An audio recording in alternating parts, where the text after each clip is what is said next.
영상으로 보셨는데요. 그는 전쟁 중에 부상을 당해서 병원에 있을 때 부모님이 전해준 성경을 읽다가 하나님을 만났습니다. 그의 인생이 완전히 180도 달라졌어요. 그래서 하나님의 영광을 위해서 그의 삶을 드리고 하나님께서 그의 인생을 사용하시는 놀라운 축복의 삶이 되었습니다. 여러분이 잘 아는 아브라함 링컨이라는 대통령도 어머니가 물려주셨던 손때 묻은 성경을 읽다가 하나님의 위로도 받고 힘도 얻고 절망과 낙심 속에 살다가 하늘의 은혜를 경험하게 됩니다. 무려 28번이나 실패를 경험한 아브라함 링컨이었지만 정말로 주머니 속에는 어떻게 하면 내가 죽을 수 있을까 하면서 수면제를 그렇게 놓고 다녔대요. 그런 처절한 고통과 아픔 속에서 정말 말씀을 통해서 위로를 받고 힘을 얻어서 정말 미국의 대통령으로 지금까지도 가장 존경받을 만한 대통령이 되었던 것은 하나님의 말씀을 가까이 두고 읽었기 때문에 그렇습니다. 아브라함 링컨의 어머니가 유언을 했죠. 돌아가실 때 아들에게 이렇게 이야기합니다. 아들아, 힘들고 어려울 때마다 하나님의 말씀을 읽어라. 이 말씀은 너의 인생의 등불이 될 것이다. 이 유언의 말씀을 붙잡고 그는 힘들고 어려울 때마다 하나님의 말씀을 읽기 시작합니다. 그래서 하나님께서는 그의 인생에 복을 주시고 은혜를 주셔서 그의 삶이 하늘의 놀라운 역사와 능력을 경험하며 세상 가운데서도 하나님이 사용하시는 귀한 사람이 되셨습니다. 저와 여러분의 인생도 마찬가지입니다. 우리가 힘들고 어려울 때 무엇을 붙들어야 될까요? 하나님의 말씀입니다. 말씀을 붙들고 살아가는 인생은 하나님께서 그 말씀 속에 역사하셔서 우리를 위로도 하시고 힘도 주시고 능력도 주시고 그 말씀 속에서 우리가 갈 바도 아는 지혜도 얻을 수 있는 줄로 믿습니다. 그래서 여러분 말씀을 가까이 하는 믿음의 삶을 사시기를 부탁을 드립니다. 오늘 이 말씀의 내용을 붙잡고 물두멍으로 우리 같이 이동하도록 하겠습니다. 오늘은 성막의 물두멍에 대한 이야기고요. 조금 전에 제가 서론으로 말씀드렸던 내용은 여러분 머릿속에 마음속에 품고 오늘 이 말씀을 들으셔야 됩니다. 자, 물두멍에 대한 이야기인데요. 우리가 성막 구조를 통해서 구약의 성도들은 하나님께서 어떻게 예수 그리스도가 이 땅에 오셔서 우리를 구원케 하시는지, 그리고 뿐만 아니라 우리 구원받은 믿음의 성도들은 어떤 삶을 살아야 될지를 어디에다가 나타내 보셨냐면 성막입니다. 그래서 성막의 구조와 모양과 그 재료를 통해서 구약의 성도들은 우리가 보고 있는 성경을 보는 것처럼 그들은 하나님의 하실 놀라운 일들과 은혜를 깨닫게 되는 거죠. 저와 여러분이 이 출애굽기를 통하여서 구약의 성도들에게 이야기하셨던 하나님의 말씀 뿐만 아니라 신약 성경을 통해서 우리에게도 말씀해 주셨던 모든 이야기를 함께 묵상하면서 예수 그리스도의 구원의 은혜와 우리 믿음의 성도들이 어떻게 살아야 될지를 한 번 더 살펴보는 시간이 되어지기를 소망합니다. 여러분 성막 구조에 대해서 다시 사진을 보고 함께 나누도록 하겠습니다. 자, 보세요. 이게 성막입니다. 그렇죠? 성막은 저 흰색 테두리가 다 해서 성막이고요. 성소는 그 안에 들어가 집처럼 생긴 데 있죠. 이게 성소입니다. 그 안에는 지성소와 성소로 나눠져 있고 그 안에 법궤가 들여져 있는 모든 것들도 우리가 같이 함께 나누었다는 것 여러분 기억하시죠? 우리 이전에 다 했습니다. 그래서 이 안에 있는 법궤, 그 다음에 떡상, 그 다음에 촛대, 이런 거 다 나눴어요. 그리고 나서 바깥에 보면은 번제단 이렇게 나눴는데 한 가지 나누지 않았던 것이 있습니다. 뭐가 있을까요? 물두멍입니다. 물두멍. 오늘 이 물두멍에 대해서 함께 나누겠는데요. 사진 계속 보여주세요. 이 물두멍의 위치가 중요해요. 위치. 이거 아무데나 놔두지 않습니다. 자, 오늘 성경에서도 위치가 어디라고요? 번제단과 성소 사이에 두라. 요 위치입니다. 물두멍 저렇게 점으로 되어 있는 저 위치예요. 자, 입구가 동쪽에 있다 그랬죠. 에덴 동산에서 아담과 하와가 쫓겨난 것이 동쪽이라 그랬습니다. 다시 회복을 의미하면서 문이 동쪽에 있다 그랬습니다. 동쪽의 문을 지나서 어디를 먼저 지나냐면 번제단을 지나야 물두멍을 갈 수 있어요. 자, 사람이 들어오면 번제단을 지나야 되는데 이 번제단은 무엇을 의미한다고요? 우리 지난번에 같이 나눴죠. 이 번제단은 십자가를 의미한다고요. 무엇으로 만들었다고요? 놋으로 만들었다고요. 놋에 대한 의미는 조금 더 다시 살펴보겠습니다. 왜냐하면 이 물두멍도 재료가 놋이에요. 그러니까 놋으로 만든 것이 두 개가 있는데 번제단과 물두멍입니다. 다른 것들은 다 이렇게 아카시아 나무에다가 싸지 않습니까? 금으로 싸서 다 만들고요. 나머지 번제단하고 물두멍만 뭐로 만들어요? 놋으로 만들어요. 이 놋에 대한 의미는 심판을 의미한다고 말씀을 드렸습니다. 그래서 십자가의 죽음, 이것이 바로 심판을 상징하고요. 그러나 그 심판과 함께 승리를 의미한다고 이전에 제가 다 설명을 드렸고, 이 번제단은 십자가의 구원의 역사, 이 번제단에서 무엇이 진행이 됩니까? 제사가 되어지는데 희생 제물을 드려요. 그래서 그 피로 그 번제단에 있는 모든 곳에 이제 뿌리고, 그리고 그것을 태워서 하나님 앞에 향기로운 제물로 드립니다. 그럼 그 사람의 죄가 이 번제물을 통하여서 용서함을 받는 거예요. 이것이 바로 예수 그리스도의 십자가의 구속의 은혜를 이야기하고 있는 거예요.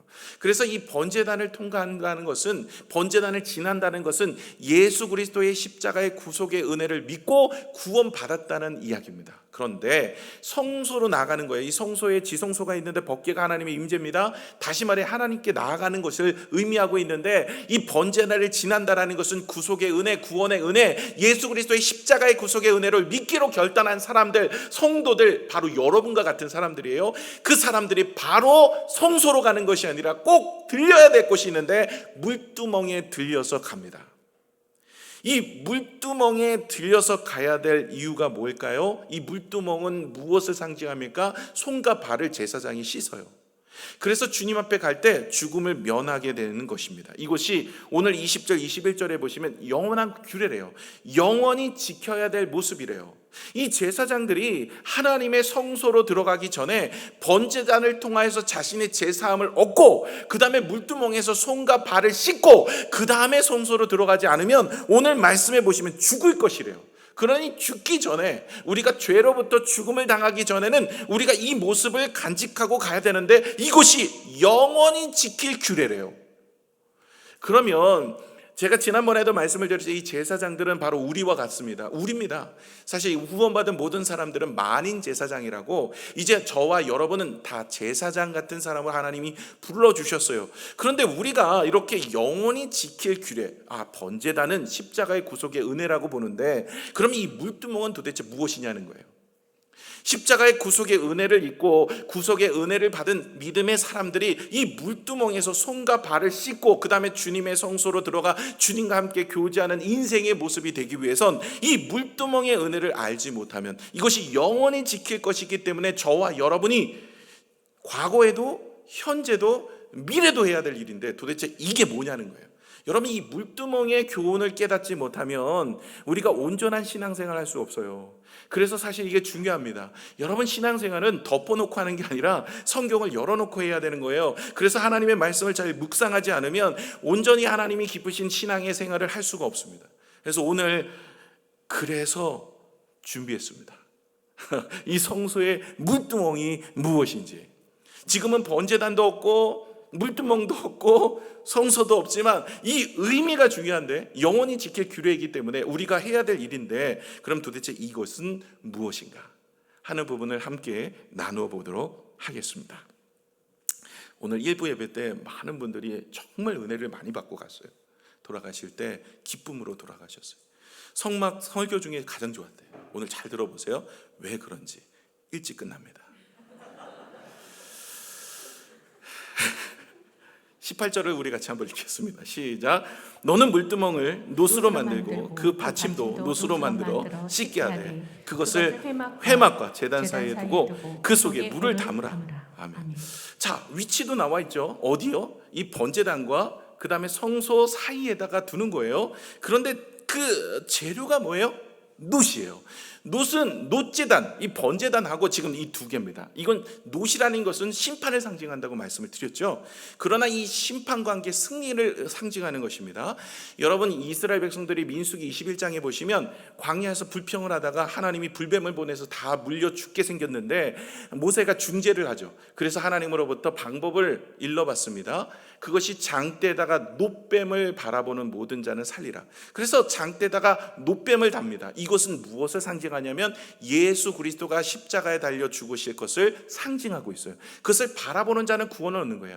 여러분, 장대에 달았다라는 것은 저주의 상징이고요, 노순 심판의 상징입니다. 예수님께서 우리의 모든 죄를 대속하여 그분이 심판을 받으신 거예요. 그래서 우리는 구원을 얻게 되는 것입니다. 이것이 바로 번제단의 그 놋에 대한 상징인데, 이 물두멍도 그럼 죄에 대한 모습이라 이야기할 수가 있는 거예요. 왜냐하면 놋이 들어가 있기 때문에 그렇습니다. 놋으로 만들었어요. 자, 근데 이 놋으로 만들었는데 오늘 본문에 보시면 어떤 놋으로 만드는지는 나와 있잖아요. 출애굽기 38장 8절에 보셔야 정확하게 알 수가 있는데, 한번 읽겠습니다. 시작. 그가 놋으로 물두멍을 만들고 그 받침도 놋으로 하였으니 곧 회막문에서 수종드는 여인들의 거울로 만들었더라. 아멘. 놋으로 만드는데 놋 거울로 만든 거예요. 회당에 수장드는 회막의 문에서 수종드는 여인들의 거울, 그 당시에 거울이 놋으로 만들었나 봐요. 그래서 그 놋 거울로 무엇을 만들어요? 이 물두멍을 만들어요. 아니, 놋이 그렇게 부족했나요? 아니에요. 거울에 의미가 있기 때문에 그래요. 여러분, 거울을 가지고 다니면서 이 거울을 다른 사람 보여주기 위해서 갖고 다니는 사람은 아무도 없어요. 다 거울은 내 얼굴에 무엇이 묻었는지, 나는 어떻게 생겼는지 이것을 보고, 이것을 알고 고치기 위해서 나오지 않았습니까? 오늘도 다 거울 보고 나오셨죠? 거울 보고 나오신 거 맞죠? 예, 왜요? 내가 얼굴에 무엇이 묻었는지를 보고 고치고 혹은 씻고 하기 위한 거예요. 다시 말해, 이 물두멍의 이 놋은 그런 의미를 가지고 있어요. 이 거울의 의미를 가지고 있는 거예요. 그것을 통해서 우리 자신이 무엇이 잘못됐는지, 무엇이 문제인지, 무엇이 옳은지 그른지를 깨닫고 그것을 씻고 닦는 것에 의미를 두는 것이 이 놋이, 놋제단의 놋 물두멍의 이 거울로 만든 놋입니다. 그렇기 때문에 오늘은 하나님의 말씀을 통하여 우리 자신을 비추어 보아서 손발을 깨끗이 씻고 그 안에서 하나님이 무엇을 원하시는지 우리 자신을 돌아보는 거예요. 이 물두멍을 가지고 모욕하는 게 아닙니다. 이 물두멍을 가지고 손발을 씻는데요, 수족을 씻는다. 그래서 수족을 씻어서 그 인생에 있어서 무엇이 잘못된지를 깨닫게 되는 겁니다. 여러분, 번제단을 지내면서 우리가 칭의를 받습니다. 의롭다 인침을 받았다는 게 칭의예요. 그래서 하나님께서 우리를 의롭다 인쳐주셨어요. 우리는 의인은 아니에요. 죄인입니다. 여전히 죄 가운데 살아요. 죄를 짓고 삽니다. 그러나 예수 그리스도의 십자가의 보혈의 은혜로 인하여서 우리가 의롭다 인침을 받은 것뿐입니다. 그래서 우리는 구원을 얻었습니다. 이제 구원 얻은 자가 이 땅에 살아가는 것이 어떻게 해요? 물두멍에 손발을 씻는 것처럼, 손발이라는 것은 우리의 행실을 의미하는데, 우리의 손발을 물두멍에서 물로 씻어서 우리의 자범죄, 그래서 거룩한 성화의 단계로 날마다 살아가야 되는 것을 의미하고 있는 거예요. 이것이 영원히 해야 될 규례래요. 구원받은 성도들이, 번제단에서 은혜를 얻은 성도들이, 구원을 받은 성도들이 물두멍에서 손발을 씻으면서 하나님의 은혜 가운데, 하나님의 말씀 가운데 우리 자신을 비추어 보아 무엇이 잘못됐는지, 무엇이 그런지를 살펴보고 주님 앞에 나아가는 자가 되어야 된다, 이 얘기를 하고 있는 거예요. 요한복음 13장 4절에서 10절에 보시면 예수님께서 이제 잡히시기 전날 밤에 성만찬을 하시고, 그리고 제자들의 발을 씻어주는 세족식을 합니다. 한번 읽어보겠습니다. 시작. 저녁 잡수시던 자리에서 일어나 겉옷을 벗고 수건을 가져다가 허리에 두르시고 이에 대하여 물을 떠서 제자들의 발을 씻으시고 그 두르신 수건으로 닦기를 시작하여 시몬 베드로에게 이르시니 베드로가 이르되 주여 주께서 내 발을 씻으시나이까? 예수께서 대답하여 이르시되 내가 하는 것을 내가 지금은 알지 못하나 이후에는 알리라. 베드로가 이르되 내 발을 절대로 씻지 못하리이다. 예수께서 대답하시되 내가 너를 씻어주지 아니하면 내가 나와 상관이 없느니라. 시몬 베드로가 이르되 주여 내 발뿐 아니라 손과 머리도 씻어 주시옵소서. 예수께서 이르시되 이미 모욕한 자는 발밖에 씻을 필요가 없느니라. 온몸이 깨끗하니라. 너희가 깨끗하나 다는 아니니라 하시니. 10절을 계속 보여주시는데요, 온몸이 깨끗한데 다는 아니에요. 그래서 손발을 씻게 되어지는 거예요. 그래서 주님 앞에 우리가 구원을 입은 자가 모욕한 자예요. 영적으로 보시면 저와 여러분은 모욕한 자입니다. 어떤 영적으로요? 예수 그리스도로 인하여 깨끗함을 받은 자. 그래서 예수 그리스도의 십자가의 구속의 은혜를 믿은 자는 이제 더 이상 죄인이라고 부르지 않습니다. 의인이라고 불러요. 우리의 행위가 아니라 예수 그리스도의 십자가로 구속의 은혜로 칭의를 받았기 때문에 그래요. 그러나 다는 깨끗하지 않아요. 이 땅에 살아가는 동안 여전히 우리는 예수 믿고도 마음의 탐욕과 죄악과 거짓과 부패와 이런 것들을 가지고 살아가요. 그렇기 때문에 손발을 씻는 것과 같이 우리의 자범죄를 주님 앞에 고백하며 씻고 날마다 주님의 말씀으로 내 자신을 비추어 보아서 무엇이 잘못됐는지 무엇이 그른지를 살펴보고 믿음의 삶으로 나아가는 믿음의 모습이 우리 가운데 있어야 하는 것입니다. 요한일서 1장 8, 9절의 말씀도 함께 읽겠습니다. 시작. 만일 우리가 죄가 없다면 말하면 스스로 속이고 또 진리가 우리 속에 있지 아니할 것이요 만일 우리가 우리 죄를 자백하면 그는 미쁘시고 의로우사 우리 죄를 사하시며 우리를 모든 불의에서 깨끗하게 하실 것이요 아멘. 이 번제단뿐만 아니라 우리가 짓고 있는 자범죄까지도 우리가 날마다 죄를 짓고 말씀대로 살지 못하는 것까지도 주님 앞에 손발을 씻는 모습으로 살아갈 때 예수의 이름으로 고백하고 회개하면 주님께서 미쁘시고 의로우사 우리의 모든 죄를 깨끗하게 하여 주시는 은혜를 갖고 불의에서 우리를 깨끗하게 하시는 거예요. 다시 말해 우리가 이런 불의들, 어려움들, 문제들 그리고 죄악된 환경 속에서 우리가 거룩한 삶으로 살아가는 성화의 단계, 거룩한 삶으로 살아가는 믿음의 단계로 나아갈 수 있는 거예요. 그러므로 저와 여러분이 주님 앞에 회개하는 자만이 하늘의 은혜를 입고 오늘도 주님의 말씀 앞에 순종하여 나아갈 수 있는 겁니다. 오직 예수 그리스도만이 우리의 인생을 회복하게 하시고 우리를 성장시켜 주시는 은혜인 거예요.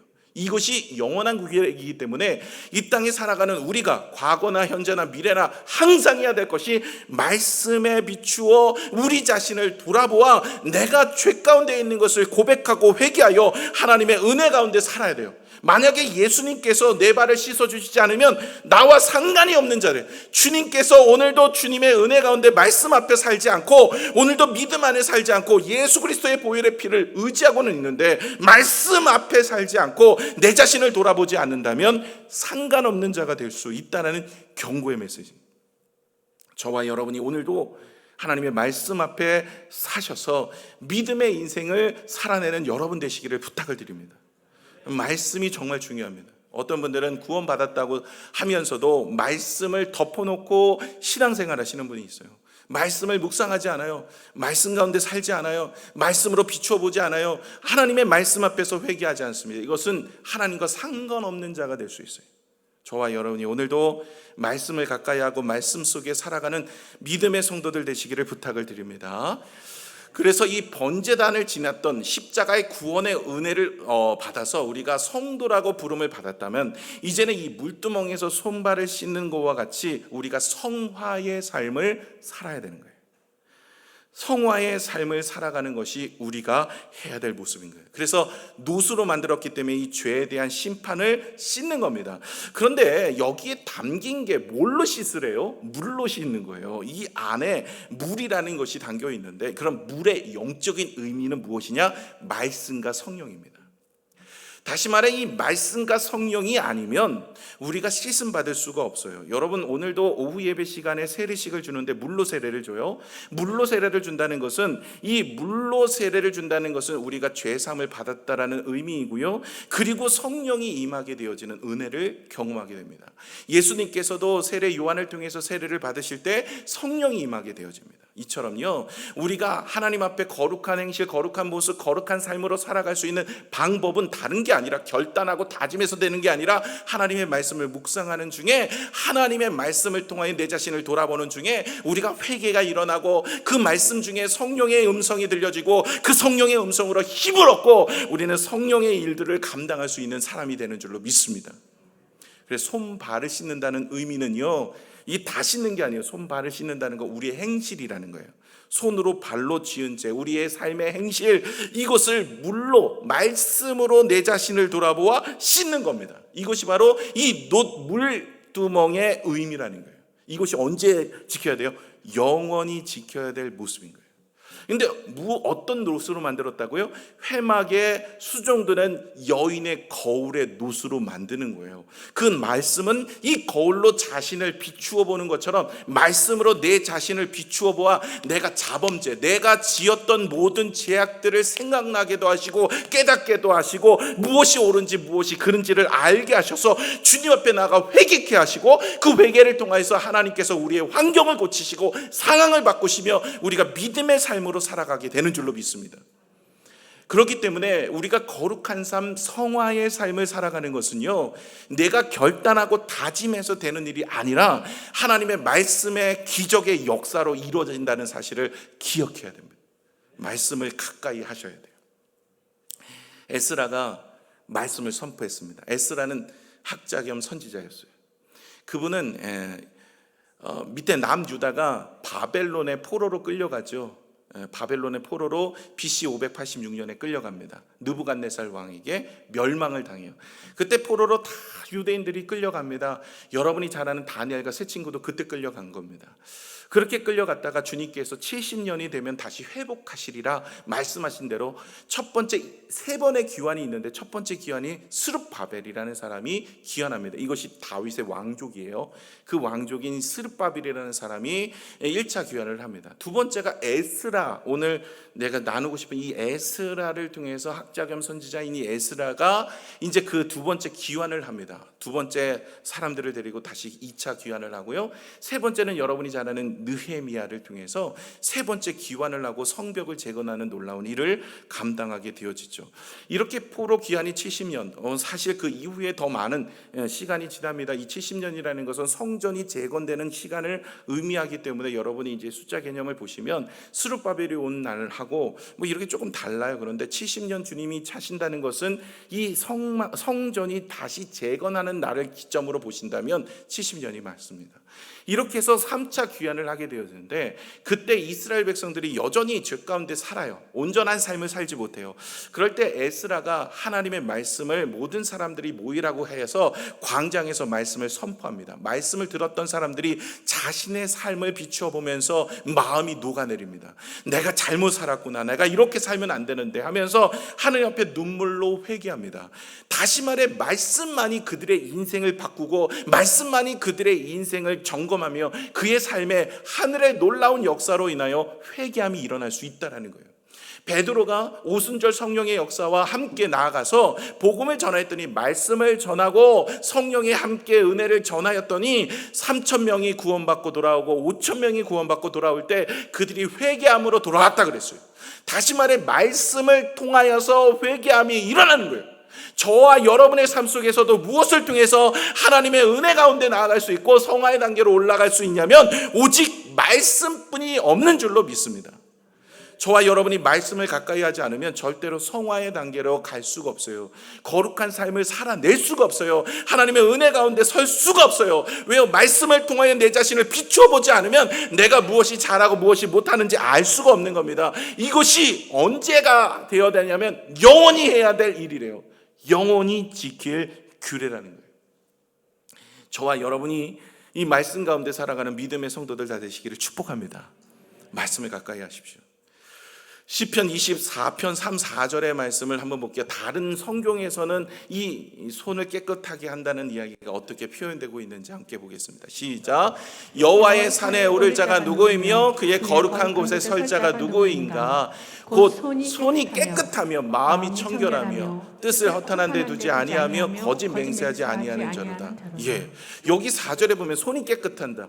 손을 깨끗이 씻는 사람을 택하셔서 거룩한 산에 올라, 이 얘기가 아니라 오늘 우리가 같이 나누었던 말씀대로 우리의 행실을 말씀으로 비추어 보아서 거룩하고 구별된 삶을 살아내는 성화의 단계의 삶을 살아내는 믿음의 모습으로 살아가는 사람, 그 사람이 시온산에 설 것이다.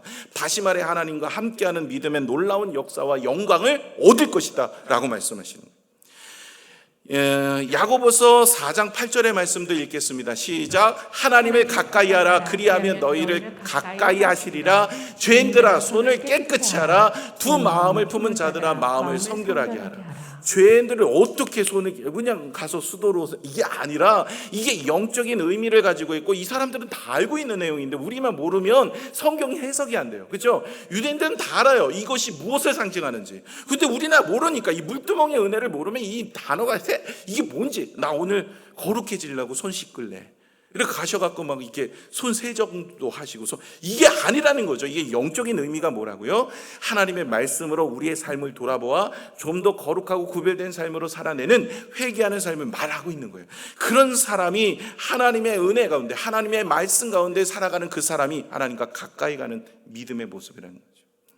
히브리서 4장 16절의 말씀을 읽겠습니다. 시작. 그러므로 우리는 긍휼하심을 받고 때를 따라 돕는 은혜를 얻기 위하여 은혜의 보좌 앞에 담대히 나갈 것이니라. 우리가 은혜의 보좌 앞에 담대히 어떻게 나가요? 구원의 역사, 이 번제단, 노제단을 지나고 나서 우리가 긍휼하심, 하나님의 불쌍히 여기심을 받아서 우리가 그 은혜를 얻었어요. 어떻게 해요? 이 물두멍을 통해서 우리의 삶을 돌아보아 말씀으로 회복하고 말씀으로 하나님의 은혜를 구하였을 때 우리가 용서함을 받고 담대히 나아갑니다. 왜냐하면 여러분, 우리가 죄가 있을 때 나아가면 죽습니다. 오늘도 제사장들이 이 주님 앞에 성소로 들어가기 전에 번제단을 지나요. 그들이 제사를 드립니다. 그리고 물두멍에 손을 씻습니다. 손과 발을 닦습니다. 그러지 않고 들어가면 죽어요. 그렇기 때문에 하나님께서는 그 은혜로, 예수 그리스도의 십자가의 은혜, 우리가 자범죄를 회개하는 은혜, 말씀을 통해 우리 자신을 돌아보는 삶, 이것을 통해서 주님의 은혜 가운데 담대히 나아갈 수 있는 것입니다. 그러므로 구원받았다고 해서 모든 것이 끝난 게 아니에요. 오늘도 말씀을 통하여서 주님 앞에 나아가는 믿음의 모습이 있어야 돼요. 요한복음 17장 17절의 말씀도 함께 읽겠습니다. 시작. 그들을 진리로 거룩하게 하옵소서. 아버지의 말씀은 진리니라. 자, 진리로 거룩하게 한대요.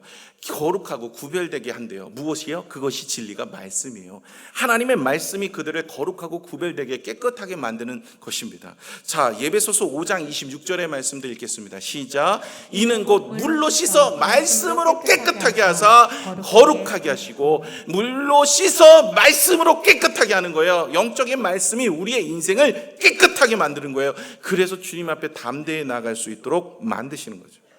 욥기 17장 9절의 말씀도 읽겠습니다. 시작. 그러므로 의인은 그 길을 꾸준히 가고 손이 깨끗한 자는 점점 힘을 얻으리라.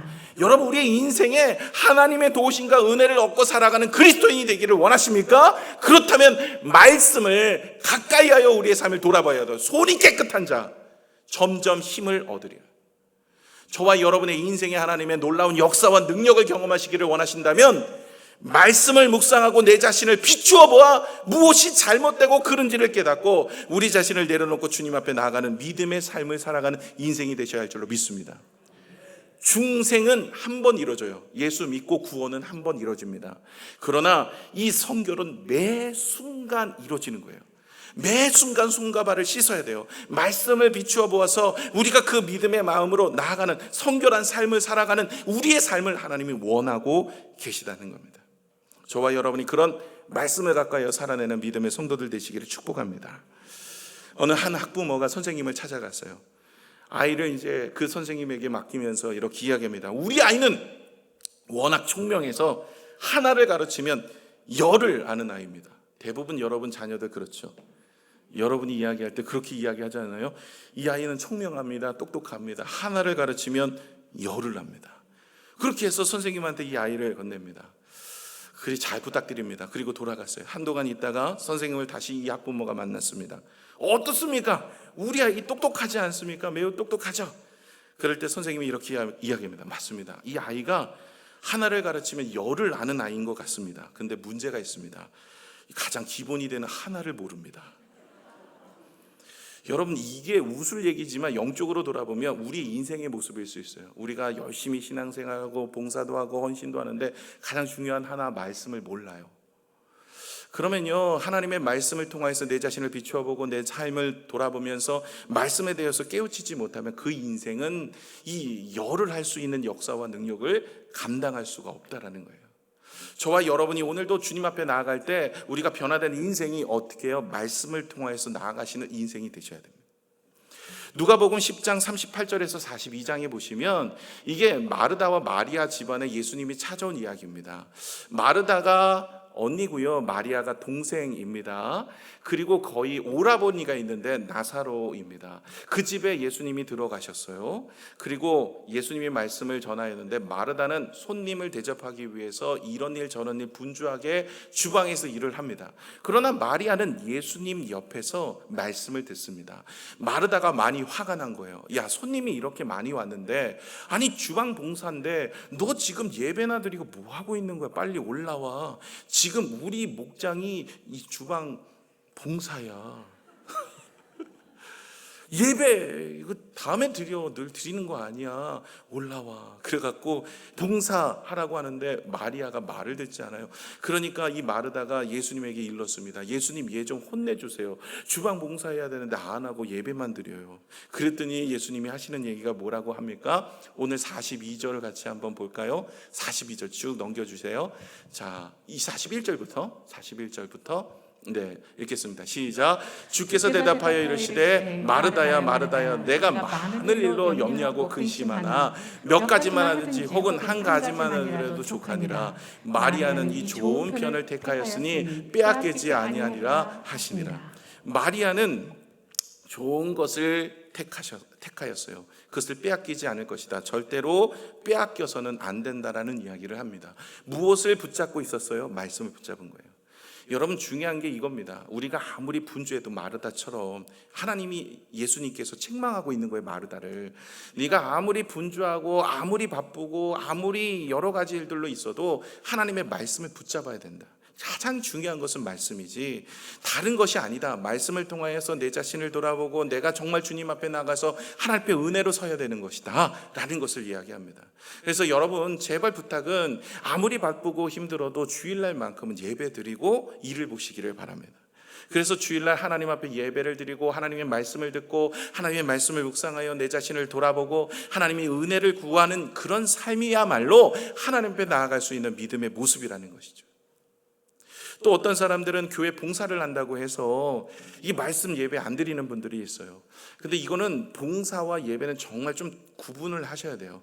물론 봉사도 하나님 앞에 예배 드리는 모습 중에 하나이지만 이 말씀의 중심이 되어지는 이 예배가 정말 중요합니다. 그래서 안내를 하든 교사를 하든 본인 예배 드리시고 그리고 봉사하라고 이야기를 하는 거죠.